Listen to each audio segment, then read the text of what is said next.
Jiho Park sat alone in the quiet control room, watching lines of soft blue light move across the main screen.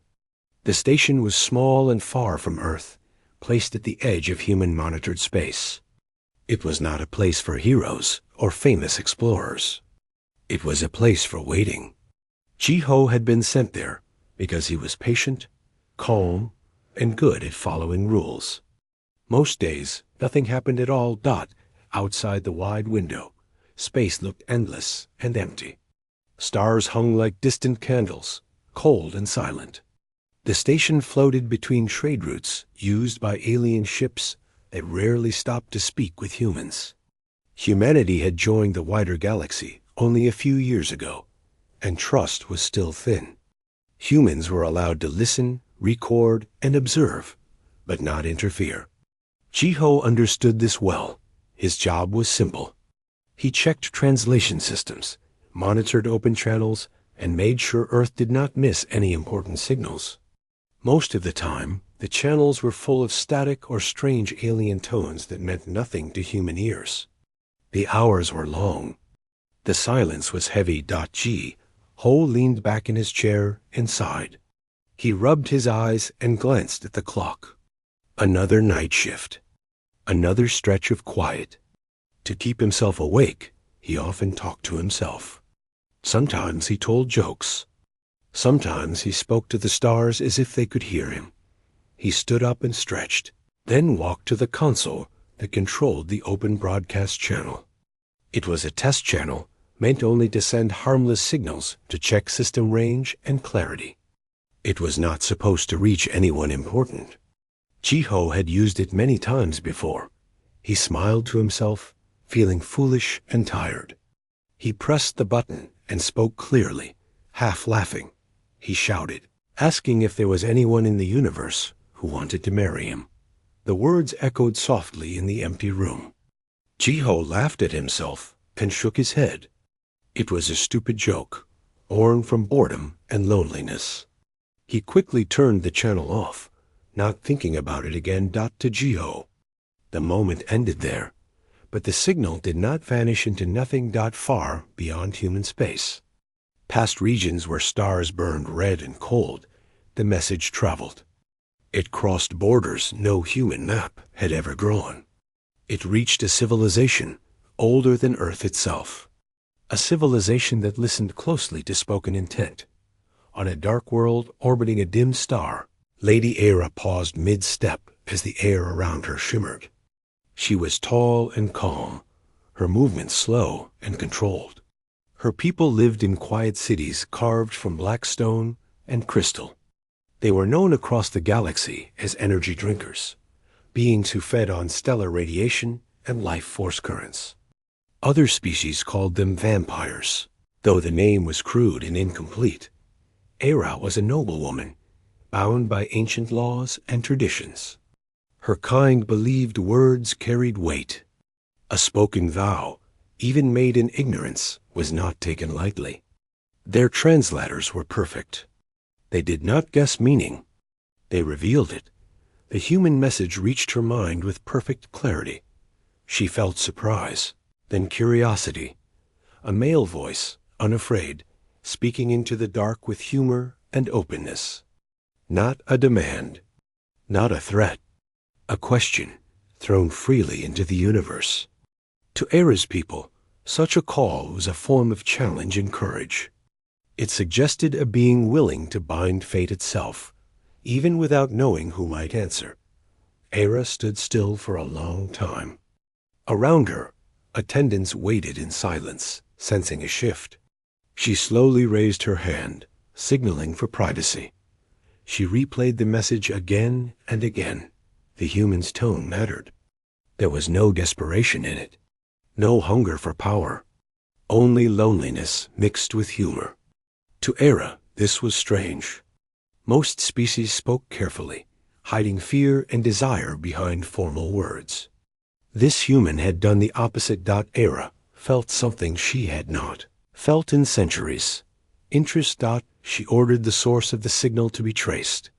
The process was instant. Human technology was young, loud, and easy to follow. The message had come from a small listening station. From one man, Jiho Park.era repeated the name softly. Names mattered to her people. This one felt simple and honest. Back on the human station, Jiho had no idea what he had started. He had returned to his seat and was sipping lukewarm coffee, watching numbers scroll past. He thought about his family back on Earth, about friends who had moved on with their lives. He wondered briefly if anyone else in the galaxy felt as small as he did. He did not notice the subtle shift in deep space sensors. On Earth, analysts would later say the first warning signs were there. A distortion at the edge of known space. A pattern that did not match any known drive system. But at that moment, no alarm sounded. Era stood before her console soon after. They were ancient beings, their forms elegant and terrifying to outsiders. When she spoke, they listened. She explained the human message and its meaning under their law. Some council members showed amusement. Others showed concern. Humans were weak by galactic standards. Young, emotional, dangerous in their unpredictability. Era argued calmly. She said this human did not speak with fear. That mattered. She said the call had been heard, and to ignore it would dishonor their traditions. After long silence, the council allowed her to go, not as a conqueror, not as a judge, but as an observer. Era prepared her vessel. It was shaped like a dark spear, smooth and silent, powered by forces humans barely understood. As it slipped into faster-than-light travel, Era allowed herself one small, private smile. For the first time in a long age, something unexpected waited ahead. On the human station, Jiho's console chimed softly. An incoming signal. Unknown origin. Jiho frowned and leaned forward, unaware that his quiet life was about to end. All because of a joke spoken into the stars. The alarm on Jiho Park's console grew louder, shifting from a soft chime to a steady warning tone. He straightened in his chair, heart beating faster. Unknown signals were rare, and ones that ignored standard greeting protocols were almost unheard of. He ran a quick scan, his fingers moving by habit rather than thought. The data made no sense. The object approaching the station was massive, far larger than any human ship. It was not using any known engine type. It appeared on sensors and then vanished, only to reappear closer. Jiho swallowed and sent an automatic report to Earth Command. Before he could receive instructions, the object slowed and stopped directly outside the station. Through the wide window, space itself seemed to bend. Then the shape became clear. A long, dark vessel, smooth and sharp like a blade made of night. No lights blinked. No weapons were visible. It simply waited. Jiho's breath came shallow. He had trained for first contact scenarios, but those lessons felt thin now. He opened the universal channel with shaking hands. He spoke carefully, using the approved greeting. There was an immediate reply. The voice was calm and clear, translated perfectly into his language. It identified itself as Lady Era and requested permission to board. It also requested Jiho Park by name. Jiho froze. No. One outside the station should have known his name. Earth Command responded seconds later, their voices tense and confused. They ordered Jiho to remain calm and follow protocol. Permission to dock was granted. Defensive systems across human space went on silent alert. The docking sequence completed without a sound. When the airlock doors opened, Jiho expected guards, machines, or something frightening. Instead, one figure stepped through alone. She was tall, her skin pale with a faint glow, her eyes dark and deep like endless night. Her presence felt heavy, as if the air itself respected her. Jiho stood, forcing himself not to step back. Lady Era looked at him closely. Her gaze was not cruel. It was curious, sharp, and ancient. She studied his face, his posture, his racing heartbeat that her senses easily detected. She spoke his name again. Jiho answered, his voice dry. He confirmed his identity and welcomed her aboard, just as training demanded. His mind screamed questions, but he held them back. Era inclined her head slightly. It was a sign of respect among her kind. Though Jiho did not know this, she explained why she had come. When she repeated his broadcast words, Jiho felt heat rush to his face. He stammered, trying to explain that it had been a joke, that humans sometimes spoke foolishly when tired. He apologized again and again, certain he had caused a terrible mistake. Era listened without interrupting. When he finished, she was silent for a long moment. The station felt very small. She told him that among her people, words spoken into open space carried intent, even if the speaker did not understand their weight. His call had been heard. Ignoring it would have been dishonor.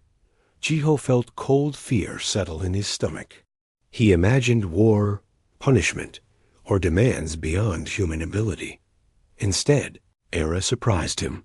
She said she had not come to claim or command. She had come to see Dot.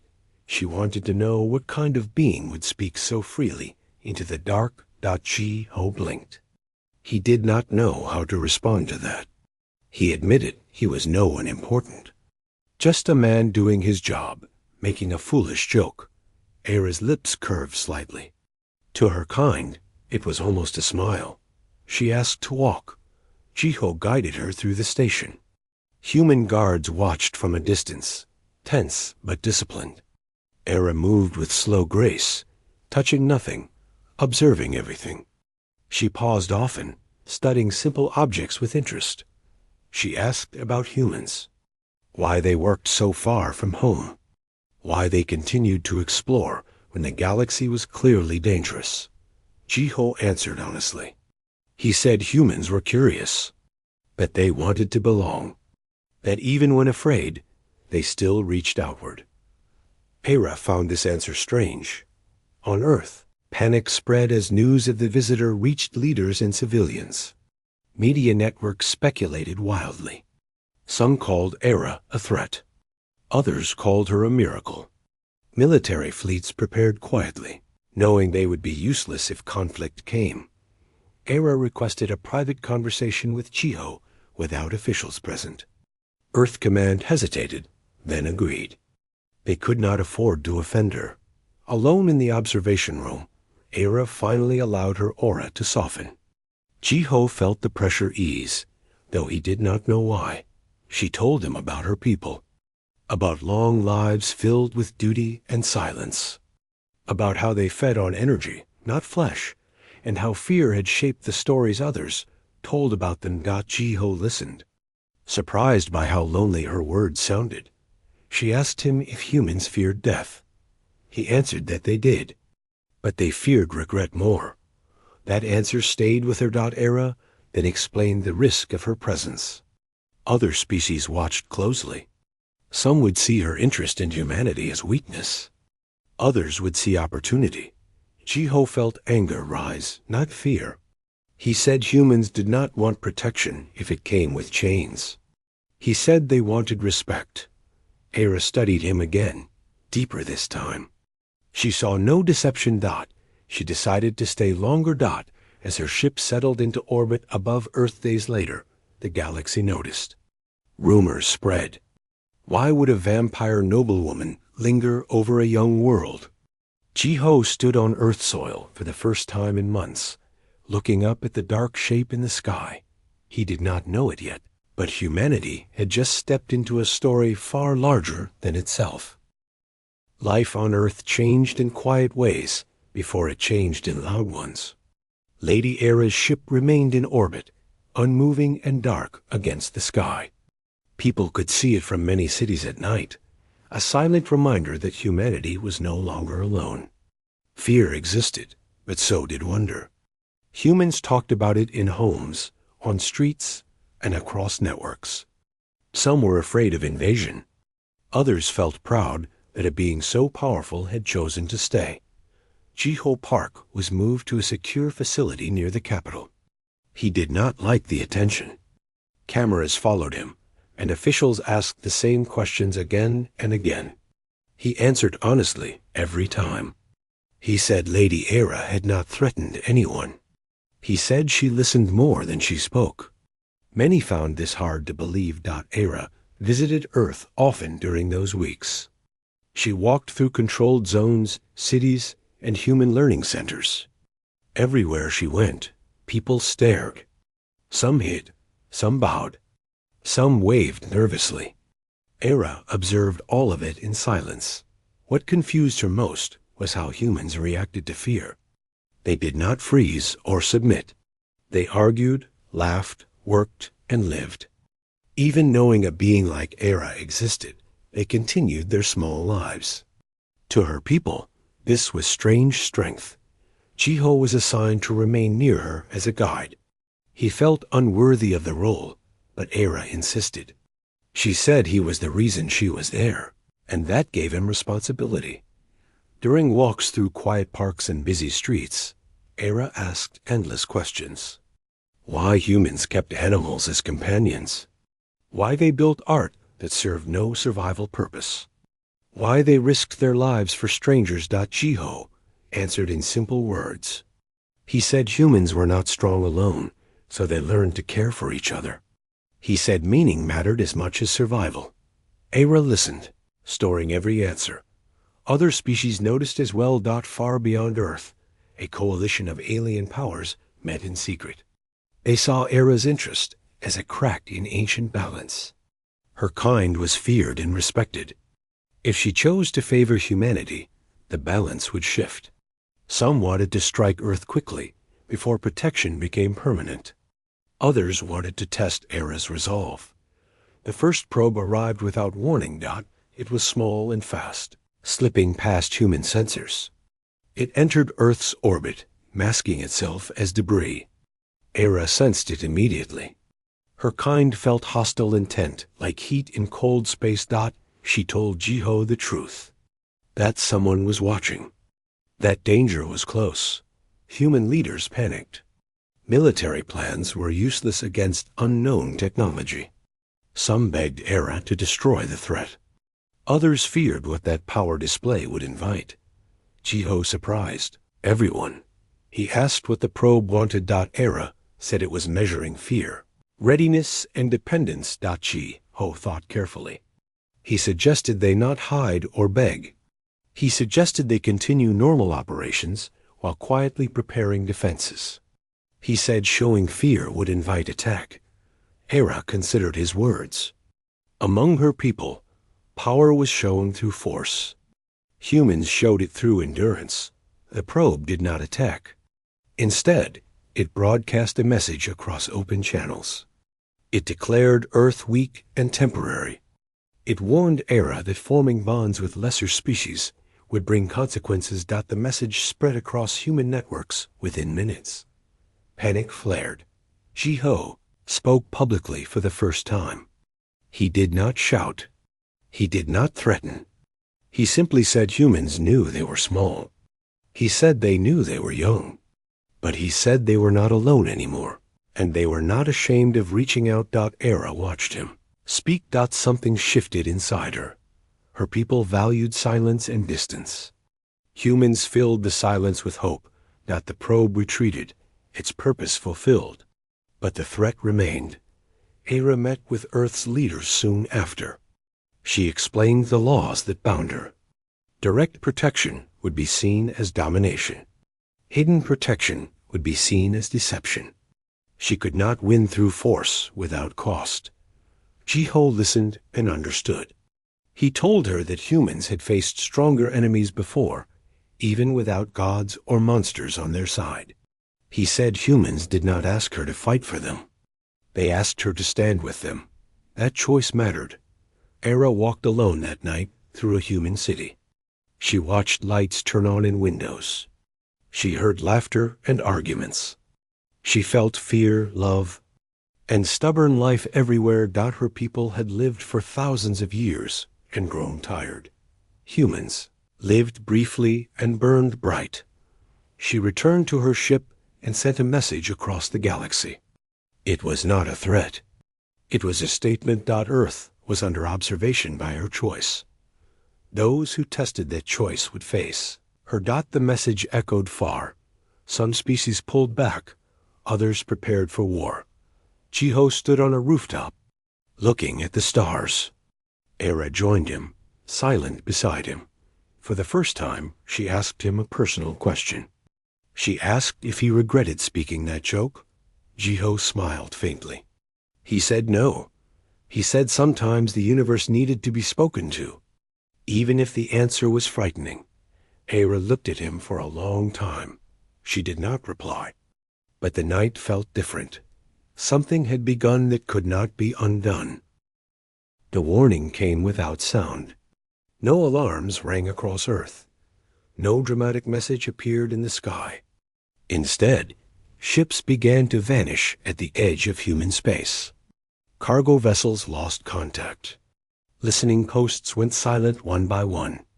The pattern was slow and careful, like a hunter testing its prey. Era sensed the danger before any human system confirmed it. The hostile coalition had decided to move, not with open war, but with pressure and fear. They wanted humanity isolated and desperate. They wanted Era forced to choose. Jiho sat with military leaders as reports arrived. Faces grew pale. Voices tightened. No one knew how to fight an enemy that refused to appear fully. Some asked Era again to strike first. Others begged her to leave Earth, believing her presence invited destruction. Era remained still. Her expression revealed nothing. She asked Jiho what humans would do if she were not there. The room fell quiet. Jiho answered honestly. He said humans would adapt. They would protect what they could and mourn what they lost. They would not stop living. He said humans had survived worse odds many times in their short history. Era felt something tighten inside her chest. Among her people, such losses would have led to retreat and silence. Humans faced loss and moved forward anyway. The coalition made its next move soon after. A large force emerged near a vital trade route that supplied Earth with alien technology and resources. They did not attack. They blocked. Ships attempting to pass were turned away or destroyed as warnings. Earth's economy trembled. Fear spread. News networks showed empty skies and burning wreckage. Protests erupted. Some demanded surrender. Others demanded resistance. Era watched it all. Her council contacted her then, their voices cold and distant. They reminded her of the law. Personal bonds with lesser civilizations were forbidden. Intervention beyond observation would brand her a traitor to her kind. Era listened. She did not argue. After the connection ended, she stood alone on her ship, staring at Earth below. Jiho was brought to her by human officials, who hoped his presence might sway her. Jiho felt the tension the moment he entered. He sensed that a decision was close. Era told him the truth, that if she used her full power to break the blockade, the galaxy would know. Her people would respond. Balance would shatter. Humanity would become a symbol, either feared or targeted forever. Jiho felt fear, but not for himself. He told her she owed humans nothing. He said the joke that brought her here was never meant to trap her. He said she should choose what allowed her to live with herself. Era studied him, deeply moved. In thousands of years, no one had ever released her from obligation. The coalition attacked sooner than expected. A strike force slipped past outer defenses and descended toward Earth orbit. Human fleets launched, knowing they would likely not return. Pilots recorded messages for families. There was no cheering, only resolve. Era felt rage rise. Sharp and burning. She did not unleash destruction. Instead, she did something no one expected. She moved her ship directly between Earth and the attackers. She broadcast her presence openly, allowing her full aura to be felt across space. The sensation was overwhelming. Ancient fear awakened in every hostile mind. She did not fire. She spoke. She declared that Earth was under her personal watch. Not as property, not as servants, but as a world she chose to stand beside. Any attack would be answered. The coalition hesitated. They had expected hesitation, division, fear. They had not expected choice. Some ships turned away. Others attacked anyway. The battle was brief and terrifying. Era unleashed only what was necessary. Space bent. Energy collapsed. Enemy vessels vanished as if erased. Human pilots watched in awe and fear. When it ended, the stars were quiet again. Era withdrew her power immediately. She did not pursue fleeing enemies. The message had been sent. Earth was safe. For now. The cost came quickly. Era's council issued judgment. She was summoned to answer for her actions. Exile was spoken aloud. Severance from her people was likely. Jiho learned of this and felt guilt crush him. He sought Era, finding her once more on a quiet balcony overlooking Earth. He apologized, voice shaking. He said she had lost everything because of him. Era looked at him gently. She said she had lost nothing she did not choose to lose. She told him that watching humans stand together, knowing they might die, had changed her. Power without connection was empty. Fear without hope was hollow. She said her people had survived for ages, but humans truly lived. Jiho did not know what to say. Era then revealed the final truth. Under her people's law, her original response to his call was still valid. The bond could be claimed, or it could be reshaped. She said she would not force tradition upon him. She asked him what he wanted. Jiho looked at Earth below. He thought of the cost, the danger, and the future. He said he wanted humanity to be seen, not as weak, not as pets, but as equals who could choose their own path. Era nodded slowly. She said then she would make one last declaration. Not of marriage, not of conquest, but of partnership. Above Earth, her ship prepared to broadcast. Across the galaxy, every listening world would soon hear it. The universe held its breath. Era's broadcast moved faster than fear. It carried no threat, no demand, and no claim of ownership.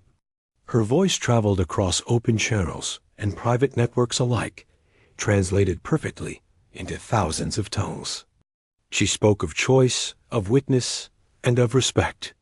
She stated that Earth was not hers to command, nor hers to protect as a master guard's property. Earth was a world she stood beside by will alone. The words struck harder than any weapon. Many species were confused. Some were angry. Others were quietly afraid. A being like Era had never spoken this way before. Her kind ruled through distance and certainty. She had chosen closeness and uncertainty instead. On Earth, people gathered in silence as the message played. There was no cheering at first. Only relief, followed by something deeper. Pride. Jiho stood alone in the control center as the broadcast ended. For the first time since this had begun, there was no immediate crisis waiting. He felt the weight of exhaustion settle into his bones. He had never wanted to be important. Yet here he was, part of a moment that would be remembered. Era came to him later, without ceremony or guards. She looked tired in a way that had nothing to do with the body. He could sense the distance growing between her and her people. The council's judgment arrived soon after. Era was not destroyed. She was not imprisoned. She was removed. Her rank, her authority, and her voice among her kind were stripped away. She was declared an observer, without a home. To her people. This was mercy. To Era, it was freedom. Earth's leaders feared the outcome. Without Era's status, would her protection vanish? Would the galaxy test humanity again? Era answered calmly. She said protection born from fear never lasted. Respect born from choice could. She chose to remain near Earth, Not above it. Her ship moved into a shared orbit zone, visible but no longer looming. She reduced its power signature, a sign of trust. Humans responded in kind, opening diplomatic channels wider than ever before. Other species began to speak. Some sent quiet messages of support. They admitted they had lived under unspoken fear of Ira's kind for generations. Seeing one of them choose differently gave them courage. Others stayed silent, watching to see if humanity would stumble. Geo returned to ordinary duties slowly. The cameras faded. The questions stopped. He walked among people again, unnoticed. He found comfort in that. Era spent time on Earth, not as a ruler, but as a guest. She learned human routines, morning markets, children arguing over games, old couples sitting together without speaking. None of it made sense to her at first, yet she felt more alive than she ever had. One evening, Era and Jiho stood together near the ocean. Waves rolled endlessly, uncaring and patient. Era asked him why humans loved places that reminded them of how small they were. Jiho answered that being small made moments matter more. She understood that then. The galaxy tested Earth again months later, not with war, but with demand. A powerful trade group insisted humans accept unequal terms, believing they would fold without Era's authority behind them. Humans refused. They did not threaten. They did not shout. They simply walked away. The trade group was stunned. Others followed Earth's example. Slowly, quietly, balance shifted. Humanity became known, not as strong or dangerous, but as unmovable once a choice was made. Era watched with quiet pride. The question she had avoided finally returned. The bond her people believed still existed. The words Jiho had spoken into space long ago. She approached him one final time, not as a noble or exile, but as herself. She told him that tradition said the call still stood, but choice now ruled her life. She said she would accept any answer. Jiho thought of the fear, the cost, and the future. He thought of how one careless joke had changed everything. He did not see regret. He saw connection.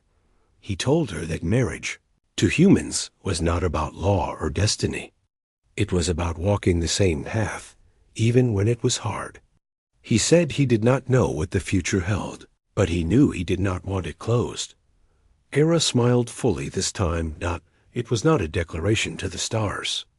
It was not a vow that bound worlds. It was a simple promise. Together, they stood as the sun dipped below the horizon. No galaxy watched. No council judged. Far away, legends would grow. They would speak of a human who joked with the universe and a vampire woman who answered. But on Earth, it ended quietly, with two beings choosing to stand side by side. And a universe learning that humanity's greatest strength was never its power, but its willingness to speak honestly into the dark.